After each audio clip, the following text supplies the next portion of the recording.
Good evening, everyone. I'm very pleased to be here tonight to speak of the impact Brexit is having on the lives of 3.6 million EU citizens whose stories have been collected in this book. When people ask me what led me to start this project, my answer is always my personal experience of dealing with the Home Office. I'm sure you've heard a lot about the Home Office recently. I will never forget all the days spent preparing the paperwork I had to submit to the Home Office just to obtain permanent residency. It was about 5 kilos of evidence. But I was one of the fortunate ones who was eligible for it. Thousands and thousands of EU citizens are still denied permanent residency and have been living in terrible uncertainty for the past 23 months. Even more, I remember the frustration of having to provide, on top of all the tests and documents already requested by the Home Office for citizenship, another 3 kilos of evidence, including detailed bank statements for 5 years, doctor's appointments, and much more, as the Home Office would simply not believe that I was living in this country, although I had a mortgage, I had a car, and a family. It was a Kafkaesque process, where I felt I had to prove my existence here, prove that I had existed in this country for over 13 years of living here and exercising my treaty rights as an EU citizen. Well, sadly, I was not alone in this journey. After the referendum, many EU citizens who had had no voice in it and whose rights had not been guaranteed had started voicing their concerns on social media. And so I thought, and I created a Facebook group with others for this purpose, that our voices, our stories, if collected in a book, could finally be heard. So the aim of In Limbo is to show the human side and the human cost of the Brexit story and hopefully help us reflect. It contains the stories of ordinary citizens who, before the referendum and the horrendous campaign, which turned us into the other, into bad foreigners leeching off the system, weighing on structures, had been living here lawfully, and in some cases had created new families with other British citizens. However, after the referendum, we've been reduced to bargaining chips by this government in order to get a better deal, and our lives have been plunged into a deep state of limbo, to the point that many of us now wonder, where is home?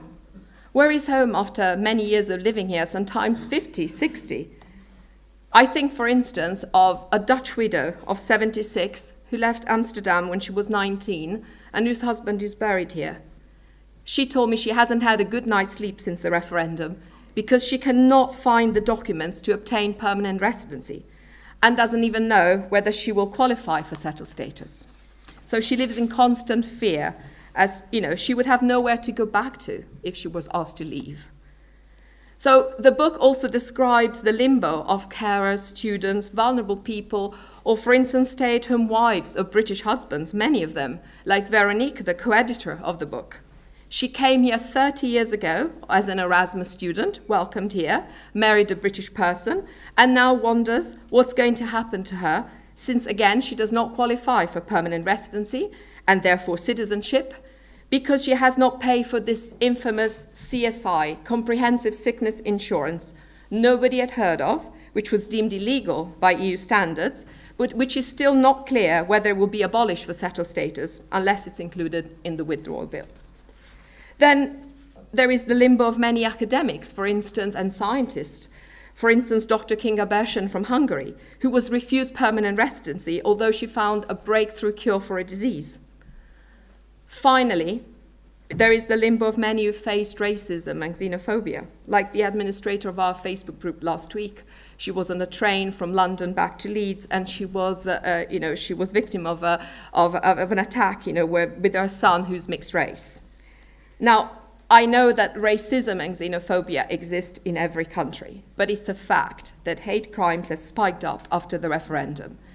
So I know we live, in a very safe area, but I would like you to think of what life can be like for people, particularly low-paid workers who live in strong leave areas or Polish communities who still have been, are still badly targeted.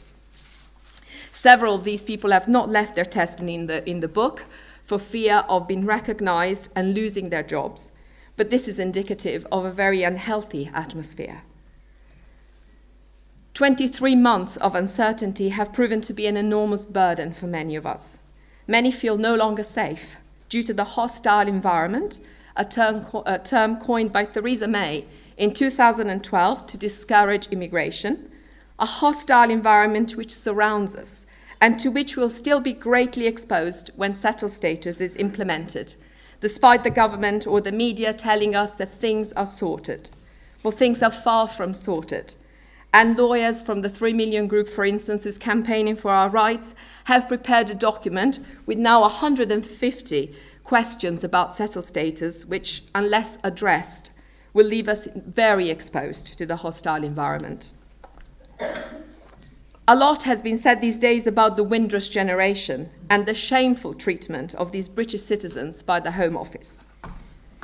If British citizens are treated like this, what will be of us?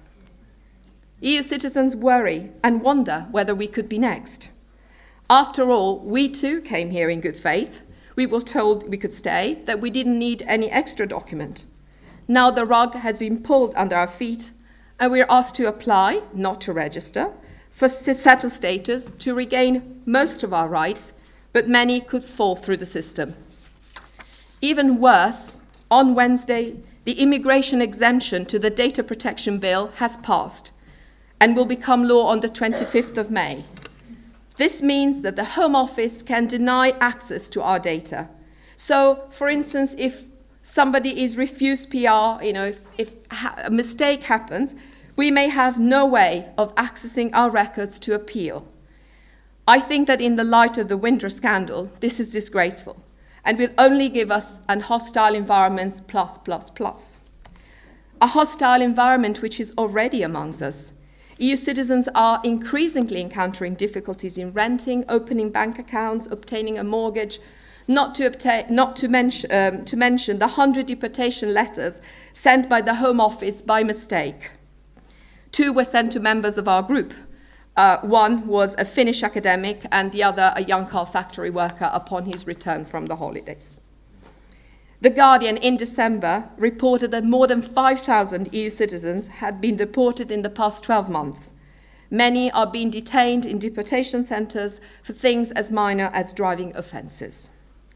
So this uncertainty about our rights, combined with the hostile environment, is resulting in more and more people deciding to leave.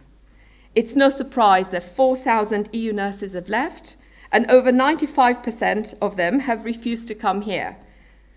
The London School of Economics published a paper recently saying that the trend is reversing and talent is moving out of Britain. So, how can Brexit be in the national interest when it's causing people to leave, when it is affecting the well-being of many citizens and of their families, often British ones? I'm now working on a second book of testimonies called In Limbo 2, with testimonies from British citizens living in the EU, and I'm reading their heartbreaking stories about how they feel totally abandoned and betrayed with this government, how Brexit has wrecked their relationships with their families, friends. The human cost of Brexit will be very high.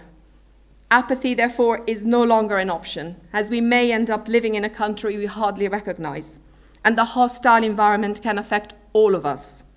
So I think we have a moral duty to speak up.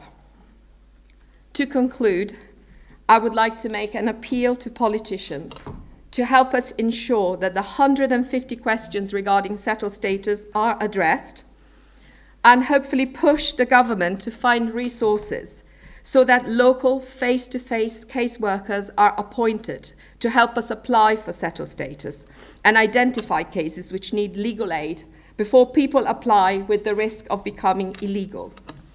Finally, I'm asking politicians to help us fight so that settled status is implemented through primary legislations, not secondary one, as the latter is more prone to interpretation and changes and will leave us even more exposed to the hostile environment. And, as for you, I would like to invite you to help us raise awareness of our plight by reading this book and hopefully circulating it amongst friends. Thank you.